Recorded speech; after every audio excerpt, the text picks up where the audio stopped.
It was a cold Monday morning in the sleepy town of Oak Ridge, where courtroom dramas were usually confined to petty disputes and the occasional small-time theft.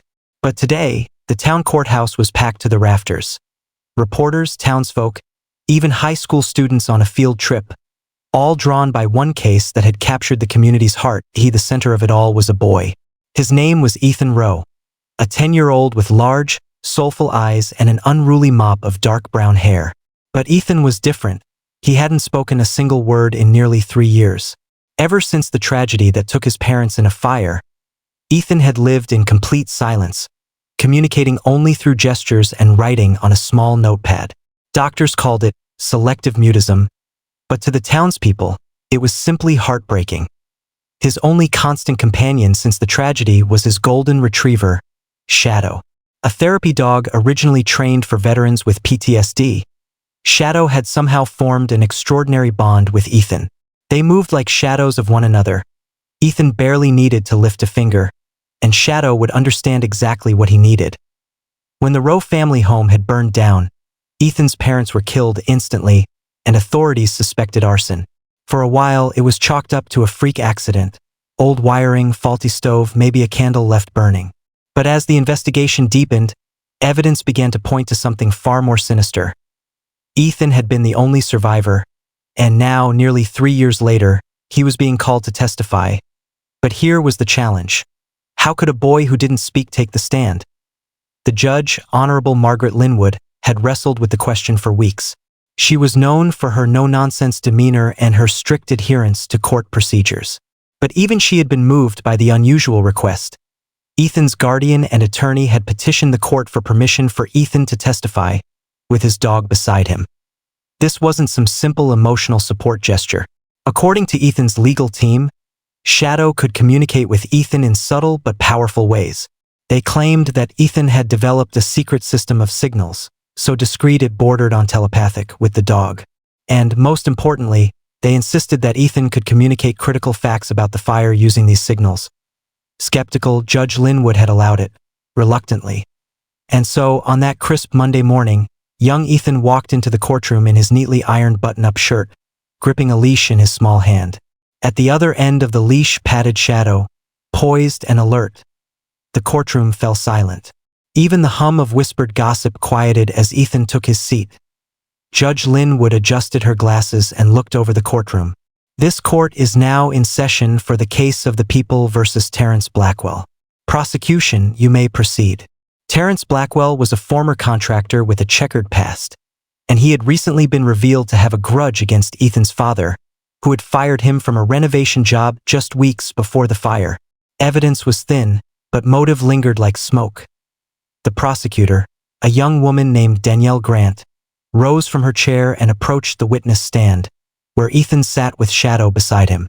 She knelt down slightly, lowering herself to Ethan's eye level. "Hi, Ethan," she said gently. "I know you don't want to speak today. That's okay.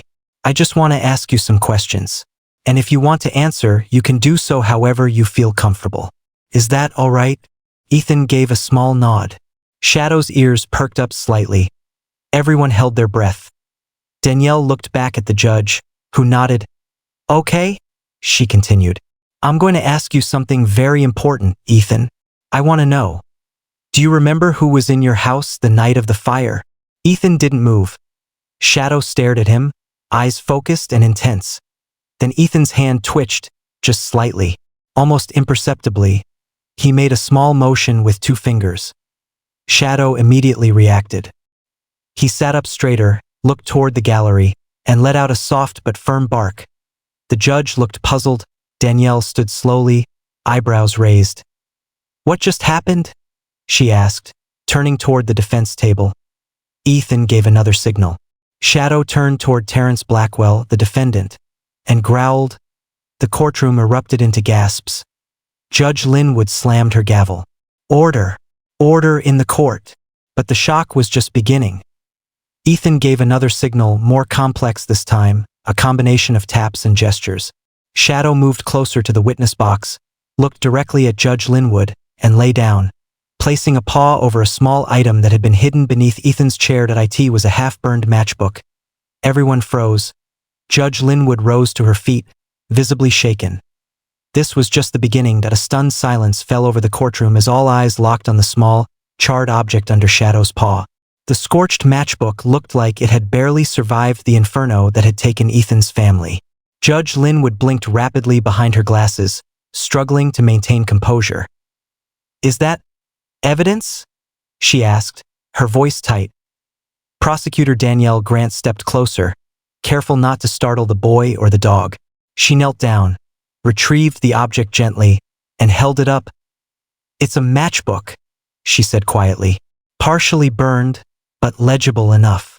There's a logo." The logo was unmistakable. Blackwell and Sons Construction, the name of the defendant's now-defunct company.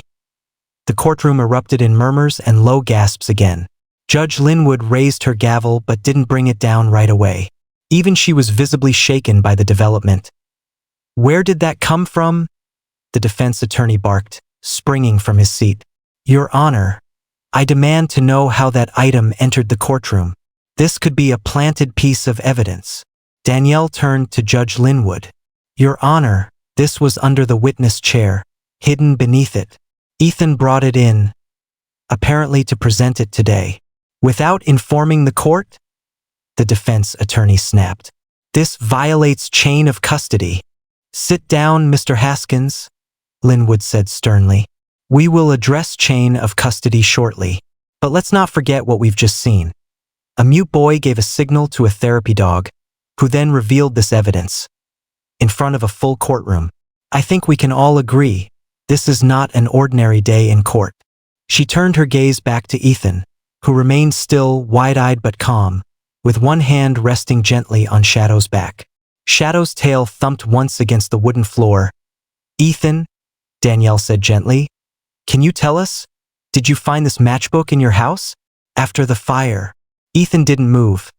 Instead, he gave Shadow a simple hand signal. 3 quick fingers down, then a tap on his knee. Shadow barked once, softly, then sat up and looked directly at the prosecutor. "Yes," Danielle interpreted. "One bark means yes. That's what his therapist told us." "Correct." Ethan nodded just once. There was an electricity in the room now. The judge looked out over the gallery, then back to Ethan. "And that was the same signal you used in our chambers last week during the pretrial meeting?" Ethan gave the same hand motion again. Shadow responded the same way, barking once. The defense attorney, clearly flustered, tried to speak. "Your Honor, this is absurd. A dog cannot testify. A child using a dog as a mouthpiece is, well, it's not admissible." Linwood straightened. "And yet, it's happening. Right here. In my courtroom." The weight of what was unfolding began to sink in. For weeks, speculation had swirled about Ethan's testimony. What he might say, whether he'd say anything at all. But no one had expected this. Danielle returned her attention to the boy. "Ethan," she said softly, "was Mr. Terrence Blackwell in your house the night of the fire?" Ethan didn't flinch. His hand lifted slowly, repeating the signal. Shadow barked once again. Loud, clear, and direct. The room held its breath. Then Ethan's fingers made another movement. A different one this time. 2 fingers held up like a peace sign, then turned down. Shadow growled. Danielle froze. "What does that mean?" From the side bench, Dr. Lily Abrams, Ethan's child psychologist, stood up. "It's a distress signal," she said. "It means the person in question caused Ethan fear or pain." Shadow's growl confirms Ethan's emotion at the time, she added.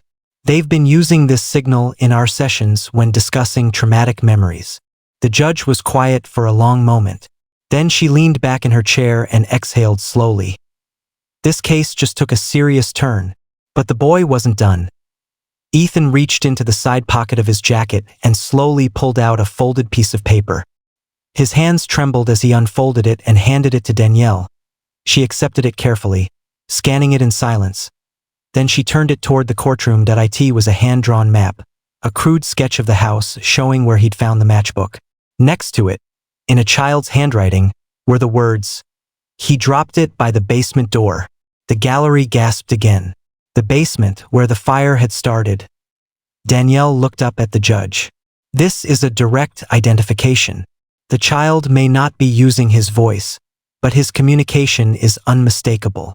The defense attorney was already scrambling through his papers. Your Honor, I demand a recess to verify the validity of this so-called evidence. Judge Linwood didn't immediately respond. She looked at Ethan, then Shadow, and for the first time in her long career, she felt the ground beneath her gavel begin to shift. Recess was granted. Judge Linwood, visibly rattled, declared a 30-minute break so the court could regroup, review the new evidence, and determine its admissibility. As the gavel came down, murmurs exploded into full-blown chatter. Reporters filed out of the gallery like bees from a hive, eager to call in updates to their networks. Courtroom sketch artists feverishly captured the scene. A silent boy, his golden retriever, and a half-burnt matchbook that could change everything. Ethan sat quietly, staring ahead. He didn't fidget, didn't look afraid. Shadow lay beside him, head on his paws, calm and alert like a soldier guarding his post. In the hallway outside, the defense attorney, Gerald Haskins, paced back and forth like a caged animal. His client, Terrence Blackwell, leaned against the wall, arms folded, jaw tight. This is a farce, Haskins hissed. A damn dog is giving testimony now? This won't hold. It can't. But Blackwell wasn't so sure. He's got something, that kid. You saw that map. That matchbook. He shook his head. They're not making this up. They don't need to make it up, Haskins snapped. All they need is for the jury to believe it's real. And with that mutt-playing courtroom oracle, we're in trouble. Meanwhile, Danielle Grant and Dr. Abrams sat with Ethan and Shadow in a small conference room nearby. Danielle kept her voice calm and low. You're doing amazing, Ethan, she said. I know this is hard, but you're being so brave. Just a little more. Okay? Ethan didn't look at her. Instead, he took out his notepad and scribbled something. Dr. Abrams read it aloud. He wants to know if they believe him. Danielle hesitated. Then she smiled softly. I think they're starting to. Ethan nodded once and slipped the pad back into his jacket. Back in the courtroom, Judge Linwood sat behind closed doors, flanked by her clerks and a legal ethics advisor. This is unprecedented, she said. Testimony via therapy dog. Interpreted signals. A matchbook entered as physical evidence without a chain of custody. Her senior clerk, a man with thinning gray hair and glasses that constantly slipped down his nose, cleared his throat. Legally, we're in murky waters, Judge, but precedent does exist for nonverbal communication. Children with severe trauma have testified through intermediaries before. And the dog, he shrugged.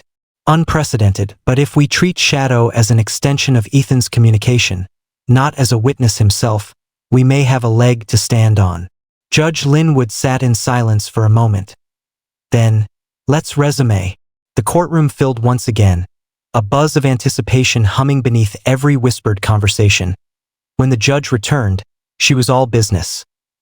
The court recognizes the unique nature of this case. Given Ethan Rowe's condition, his use of signals through his certified therapy dog, and the corroborating interpretation of a licensed psychologist, this court will allow the evidence to stand. The matchbook will be entered as Exhibit C. The defense protested. Your Honor. Objection noted, Mr. Haskins. Sit down. Ethan and Shadow returned to the stand. Danielle resumed her place. Ethan, I know this is difficult, but we need to ask you just a few more questions. She knelt again. Did you see Mr. Blackwell near the basement the night of the fire? Signal. Bark. Yes. Was he holding matches? Signal. Bark. Did you see him light one? Signal. Bark. Bark. Point. 2 barks. Danielle looked at Dr. Abrams. What does 2 barks mean? She asked. Dr. Abrams leaned forward. 2 barks means yes, but I was afraid. Danielle's voice softened. Were you hiding, Ethan? When it happened? Ethan hesitated. Then came the signal again. 2 fingers turned down. Shadow growled low and quiet. The boy had been terrified. hiding in the dark, possibly in the basement. When he saw the man light the match, it was damning. Terence Blackwell, who had been composed up to this point, suddenly stood up. "That's a lie," he shouted. "I was never there. That kid didn't see anything." Shadow jumped to his feet, barking loudly. His fur-bristling court officers rushed toward Blackwell, while Judge Linwood banged her gavel again and again. "Order, Mr. Blackwell. Sit down or I will hold you in contempt." It took 2 bailiffs to restrain him.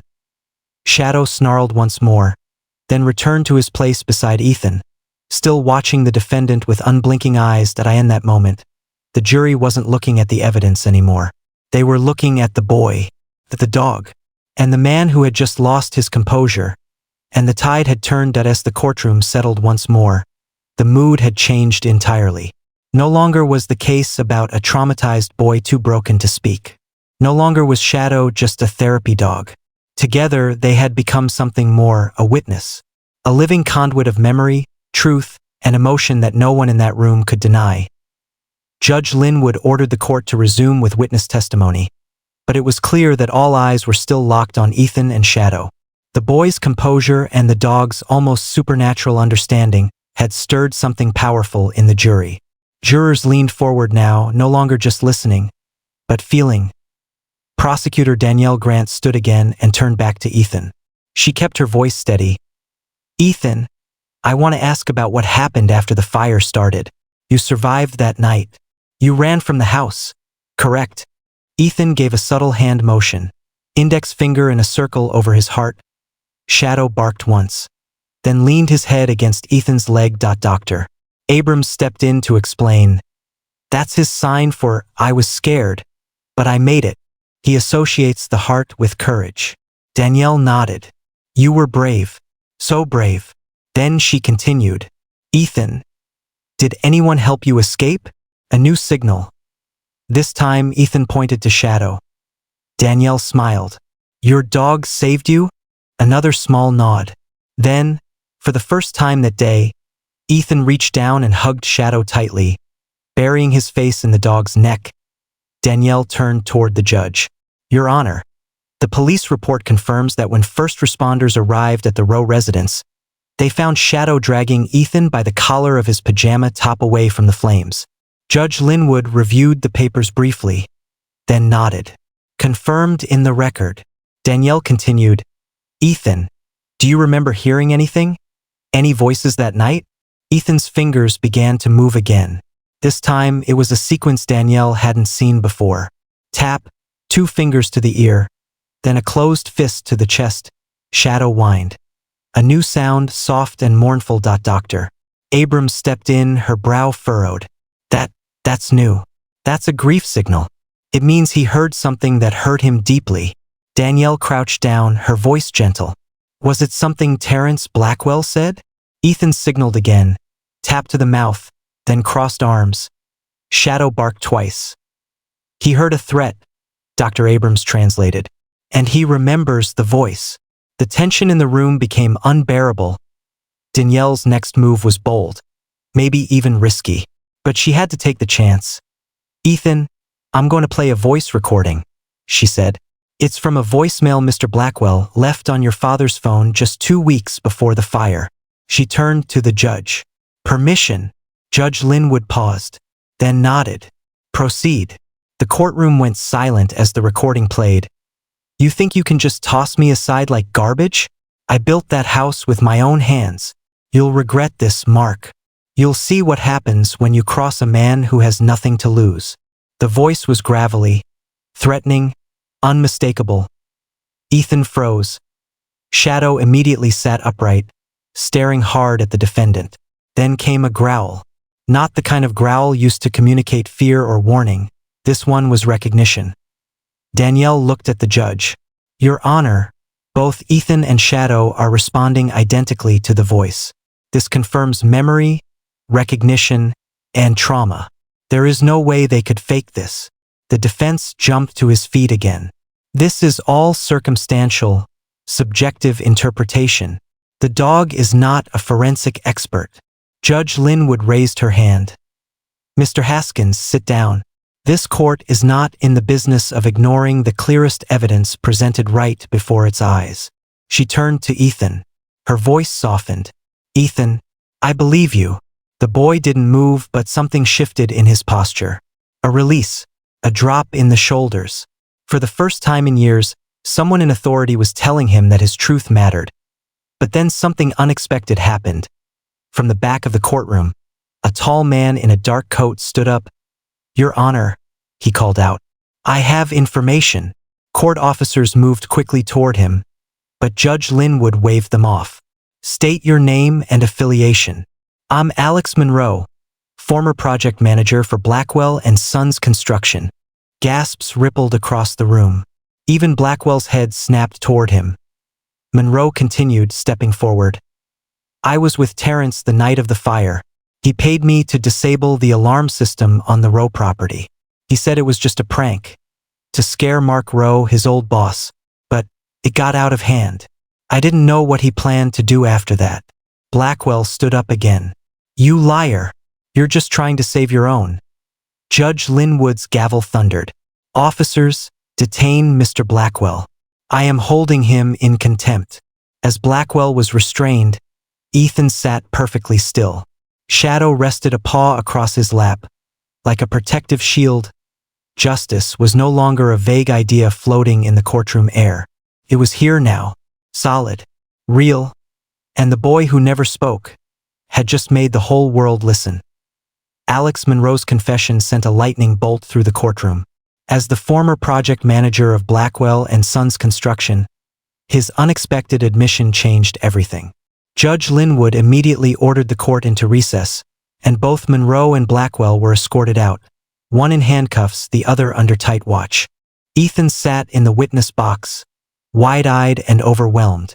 Shadow, sensing the boy's growing anxiety, licked his hand gently, then rested his head on Ethan's lap. The simple gesture brought the boy back from the brink. He leaned into the golden retriever, letting the warmth of his companion ground him. The courtroom emptied rapidly, leaving only the legal teams, the judges' clerks, and a few reporters whispering furiously into their recorders. Danielle Grant walked over to Dr. Lily Abrams with a tense expression. Do you believe Monroe? She asked quietly. Doctor Abrams nodded. He seemed genuinely afraid. People usually don't confess unless they're either guilty or desperate, and he looked like both. What scares me, Danielle said, is what he didn't say. If Blackwell was willing to torch a house with a family inside, what else is he hiding? Back in Judge Linwood's chambers, a confidential emergency meeting was underway. Mr. Monroe has agreed to sign a formal affidavit, Linwood said, her voice clipped. He claims he was unaware the fire would be lethal, but his participation still makes him an accomplice. Danielle leaned forward. And he says Blackwell told him it was just a scare tactic? Yes, but based on Ethan's testimony and the dog's responses, it's clear Blackwell went far beyond a threat. He set that fire fully intending to destroy everything and everyone inside. Defense attorney Gerald Haskins looked like a man staring down a crumbling dam.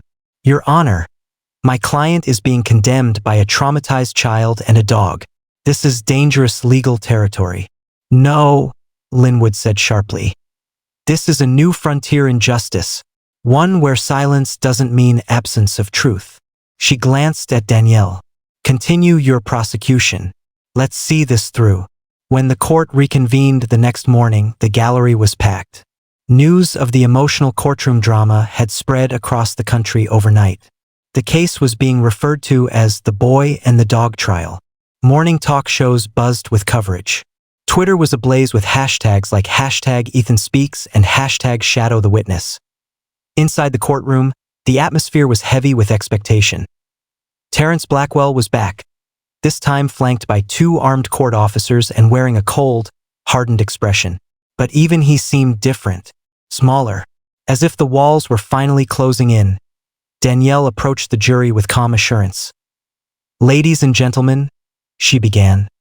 This case is unlike anything we've seen before, but at its heart, it's still a story we know all too well. Someone seeking revenge, blinded by bitterness, willing to destroy everything to feel powerful again. She turned toward Ethan. This boy survived something no child should ever experience. And though he hasn't spoken a word since that night, his message has been crystal clear. With the help of his therapy dog, his signals, and his unshakable bravery, Ethan has given us the truth. She gestured toward Shadow. This dog has been more than comfort. He's been a witness to trauma, a translator of pain, and a protector of the innocent. Danielle picked up the matchbook and map, placing them in front of the jury. You've seen the evidence. You've watched a child tell you who hurt him, and you watched the man responsible unravel when confronted by the truth. She looked each juror in the eye. Justice doesn't always arrive with loud voices and dramatic statements. Sometimes it comes in a whisper, or a bark, or a silent hand signal. The courtroom remained still as Danielle took her seat. The defense gave a short, tired closing argument, arguing technicalities, questioning the legitimacy of therapy dog communication, and attempting to discredit Alex Monroe's confession as a self-serving ploy. But no one seemed convinced. The jury didn't take long. Deliberations lasted just under 2 hours. When the foreperson stood up to read the verdict, every eye was on Ethan. The judge asked, "Has the jury reached a unanimous verdict?" "We have, Your Honor." In the case of the state versus Terrence Blackwell, on the charge of arson resulting in death and attempted murder, how do you find the defendant? The foreperson looked directly at Ethan. "Guilty on all counts." The courtroom erupted. Gasps, tears, applause. Judge Linwood quickly called for order, but even she didn't hide the relief on her face. Officers escorted Blackwell out of the courtroom, his head low, his sentence pending. Ethan didn't move at first. Then, he turned to Shadow, and with trembling fingers, he formed one final signal, a circle over his heart.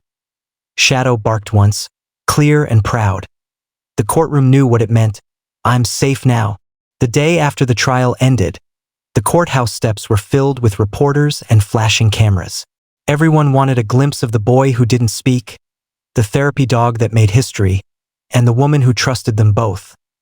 But Ethan wasn't at the courthouse. He wasn't giving interviews. He wasn't attending press conferences. He was exactly where he wanted to be in the backyard of a new home, nestled in the quiet countryside outside town. Dr. Lily Abrams had arranged it. The state, recognizing the unimaginable trauma Ethan had endured, fast-tracked his placement with a foster family specializing in trauma recovery. The home was warm, peaceful, and, most importantly, came with a big backyard where Shadow could run free. Danielle Grant visited that afternoon. She came not as a prosecutor, but as a friend. Ethan was sitting on a swing. Shadow lay at his feet, chewing lazily on a tennis ball. Danielle approached slowly, careful not to disrupt the serenity. "Hey, kiddo," she said softly, sitting on the swing next to his. Ethan looked at her but didn't respond. Not with words, not with signals. And that was okay. Danielle smiled. "You did something incredible, you know that? You helped bring justice, not just for yourself, but for your parents. And for all the kids who never get a chance to speak." Ethan tilted his head slightly, as if considering her words. She pulled something from her coat pocket. A small, silver badge-shaped pin. "This was mine, from when I first became assistant district attorney. I want you to have it." Ethan took the pin slowly, turning it over in his palm. He held it tightly, then pressed it to his heart. A beat later, Shadow stood up and barked once, then twice. Danielle chuckled. "That's thank you, right?" Ethan nodded as Danielle got up to leave. Dr. Abrams walked toward her from the house. "He's still not ready to talk," she said. "But there's something I want to show you." She handed Danielle a drawing, crayoned on construction paper, messy but vivid. It showed Ethan, standing in a courtroom beside Shadow. A woman with curly brown hair, clearly meant to be Danielle, stood behind them. Overhead, there was a speech bubble above Ethan's head. "Thank you for hearing me." Danielle's eyes welled. She looked at Dr. Abrams. "He is speaking." Dr. Abrams nodded. Every day, bit by bit. It was spring again. Warmer now, the air full of green and promise. At a small public library in town. A new children's reading program had just begun. Kids from across the county sat cross-legged on bean bags, eyes wide as a young woman read from a picture book titled Shadow Speaks. It was based on Ethan's story, fictionalized just enough to be accessible for young readers, but true enough to honor what really happened. In the back of the room stood Ethan, now 9 years old, taller, stronger. Next to him, Shadow wore a blue service vest with a silver badge-shaped patch sewn into the side. A little girl raised her hand after the story ended. "Is that dog real?" Ethan walked to the front of the room. He nodded.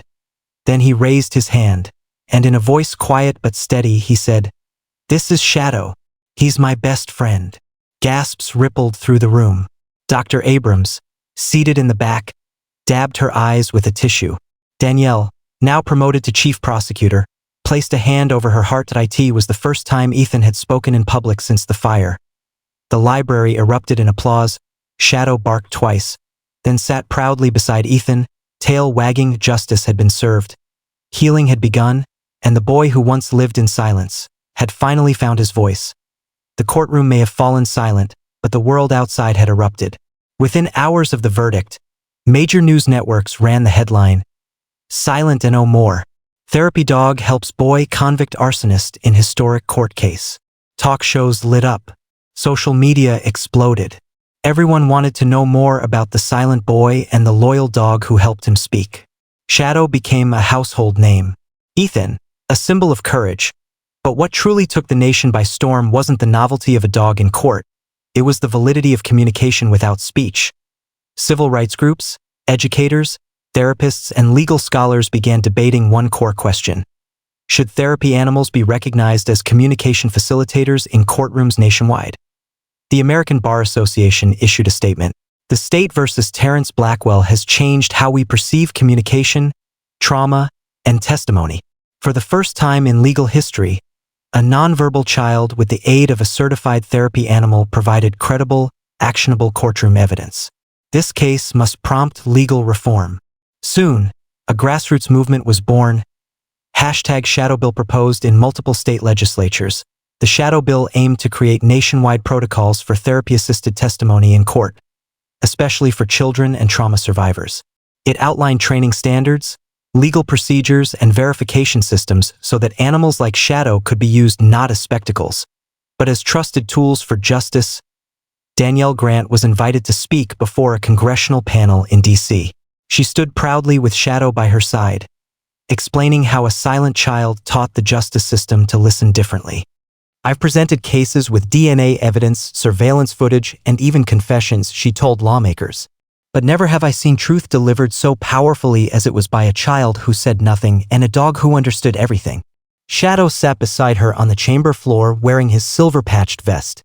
A gentle bark at the end of her testimony drew a laugh and a standing ovation. Back in Ethan's hometown, life began to return to normal, or at least a new normal. He was enrolled in a special school that specialized in trauma-informed learning. He continued working with Dr. Abrams, and though he still spoke sparingly, his communication was richer than ever through signs, drawings, a growing vocabulary, and of course, Shadow Point. One day during a school assembly, the principal asked Ethan if he'd like to introduce a new therapy dog joining the program. Ethan stepped up to the microphone. He looked out at his classmates. Took a breath. "This is Max," he said, gesturing to a flop-eared golden pup wagging his tail beside him. "He's going to help other kids the way Shadow helped me." The room burst into applause. Behind the curtain, Dr. Abrams and Danielle Grant stood watching, hearts full, eyes damp. "He's becoming a leader," Danielle whispered. Dr. Abrams nodded. "One word at a time." Ethan's story didn't just change laws. It changed lives across the country. Other children, ones who had endured trauma, abuse, or had simply never found a safe space to speak, began stepping forward. And when they couldn't speak with their voices, they spoke in other ways. Through art, through music, through signs, through silence, and often through animals. Therapy centers reported an increase in requests for dog-assisted counseling. Judges started approving therapy dogs in child witness cases at a rate never seen before. A once radical idea was fast becoming a national model, but the most emotional impact of Ethan's case came in the form of the letters, thousands of them, from kids, parents, survivors, teachers. Handwritten, typed, drawn with crayons. Some came with pictures. Others just had single words. One letter from a boy named Jeremy in Oregon simply said, "I haven't talked since my mom left. But my dog gets it. My therapist showed me your story. Now I'm trying to talk again. Thank you, Ethan." Another from a girl in Florida read, "Everyone made me feel like I was broken because I didn't talk. But your story made me feel strong. I'm not broken. I'm healing." Ethan couldn't read them all, there were just too many. But every week, Dr. Abrams or Danielle would sit with him and pick a few. They'd read them together. Sometimes he'd smile. Sometimes he'd cry. Sometimes he'd just hug Shadow tightly and nod. He understood what he had become. A symbol of hope, but with hope also came an emotional weight. One evening, after reading a particularly heartbreaking letter from a girl who lost her family in a house fire, Ethan curled up in bed with Shadow and whispered, "Why did I live when they didn't?" Dr. Abrams, sitting nearby, heard him. It was a question he had never dared to ask. She walked over, sat on the edge of the bed, and brushed his hair back gently. "You lived," she said softly, "because your voice had a purpose. You lived to help others find theirs." Ethan closed his eyes. Silent tears slipped down his cheeks as Shadow nudged closer. That night, he dreamt not of fire, but of a wide open field filled with children and dogs, running, laughing, free. Ethan was invited to attend the National Children's Advocacy Awards in Washington, D.C. He stood on stage next to Shadow, now officially certified as one of the most successful trauma service dogs in the country. The host read off his award, "To Ethan Langston, for bravery, resilience, and reminding us all that silence can still carry truth." Ethan took the plaque with a steady hand, and then he stepped up to the microphone. The crowd held its breath. "I don't talk a lot," he said, "but I listen for a long time. To my dog, to my heart, and now people are listening back. That means something." He paused. "Thanks for letting me be heard." A hush followed. Then thunderous applause, cameras flashed. Shadow barked, tail wagging like crazy. In that moment, Ethan was no longer the boy who survived. He was the boy who helped others live. It had been over a year since the trial ended. Ethan's new life was filled with more light than dark. He was speaking more often, even laughing sometimes. Shadow remained faithfully at his side, though now a bit grayer around the muzzle, worn from travel, therapy sessions, and countless walks through school halls and courtrooms. And then, on a quiet Tuesday afternoon, something unexpected arrived. A letter. Unlike the others, it wasn't handwritten by a child or fan. This envelope was formal, stamped with the emblem of a correctional facility. It was from Alex Monroe, the former project manager who had confessed on the stand and exposed the truth about the arson. Danielle, ever protective, reviewed the letter first. She debated for hours whether Ethan should see it. But after consulting Dr. Abrams, she handed it to Ethan with a simple, "Only if you're ready." He sat on the porch with Shadow and read it slowly. "Dear Ethan, you don't know me, but I was in the courtroom that day. I was the man who told the truth too late. I should have stopped it. I should have spoken out before people were hurt. I can never undo what I let happen. I don't expect forgiveness. But I want you to know that you saved my life too. Seeing you there, silent but stronger than anyone else in that room, it made me realize what kind of coward I'd been. You spoke without words. I hid behind them. Every day, I'm trying to do better. I talk to other inmates now about guilt, about silence, about being brave like you. Thank you for your strength. I hope one day your voice is loud enough to drown out people like me. Alex Monroe." Ethan sat quietly for a while after reading. Shadow nudged the letter gently with his nose. Then Ethan stood, walked inside, and returned with a sheet of paper. He began to write. "Dear Mr. Monroe, I don't know what to say. But I don't hate you. You told the truth when it mattered. I think that's brave too. I still miss my parents every day. But I think they'd want me to forgive people who try to be better. So, I forgive you. Thank you for saying sorry. That's brave too. I hope you keep helping others. You can make a difference still. Ethan Langston." That letter never made headlines. It wasn't part of any viral news story. But it was one of the most important moments in Ethan's journey, because forgiveness doesn't always come in courtrooms. Sometimes it comes quietly. Handwritten. Between two people scarred by the same fire. The world had moved on as it always does. News cycles shifted. Trends came and went. But the story of Ethan Langston and his dog Shadow remained etched in hearts and history books alike. Today, a new chapter was being written, not by the media, not by the courts, but by Ethan himself. At 22 years old. Ethan stood tall and steady behind a wooden podium, wearing a charcoal gray suit and a silver pin shaped like a dog's paw on his lapel. His voice was stronger now, steady but still quiet, as if he respected every word too much to ever rush it. He was giving the keynote address at the grand opening of the Langston Center for Silent Voices, a state-of-the-art facility dedicated to children who had experienced trauma, abuse, or abandonment. It was a center he had helped design. One wing was dedicated to animal-assisted therapy. Another focused on creative communication, art, music, and writing for children who struggled with speech. The final wing? A mock courtroom where children could prepare to face difficult legal processes, surrounded by comfort and care. Behind him, a large mural stretched across the center wall. It showed a younger Ethan kneeling beside Shadow, his hand resting on the dog's head. Above them were the words, "Even silence can speak the truth." The audience sat in quiet reverence as Ethan spoke. "When I was 8, I thought my voice was gone forever. I thought silence meant weakness.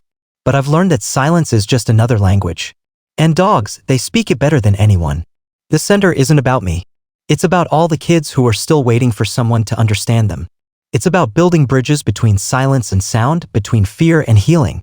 He looked out at the crowd, eyes shining, "And it's about a dog named Shadow who heard me long before anyone else could." A gentle hush fell across the audience as he turned toward a small memorial plaque nearby. It read, "In loving memory of SHADOW service dog, hero, friend," he barked for the boy who couldn't. Shadow had passed 2 years prior, peacefully in his sleep, curled up beside Ethan on the same porch where he once read that letter from Alex Monroe. Though the loss was profound, Ethan hadn't been alone in his grief. Shortly after, a new puppy arrived, gifted by a group of children whose lives Ethan had helped change. The pup was a German Shepherd mix with floppy ears and a playful bark. Ethan named him Echo. Now, Echo sat patiently at the edge of the stage, wearing a service vest just like Shadow once had, watching his human with pride. As the ceremony ended, a young boy approached Ethan. He was 7, nervous and clutching a toy in one hand. Echo trotted forward, wagging. The boy bent down and gave the dog a gentle pat, then turned to Ethan and signed with shy hands, "Can he hear me?"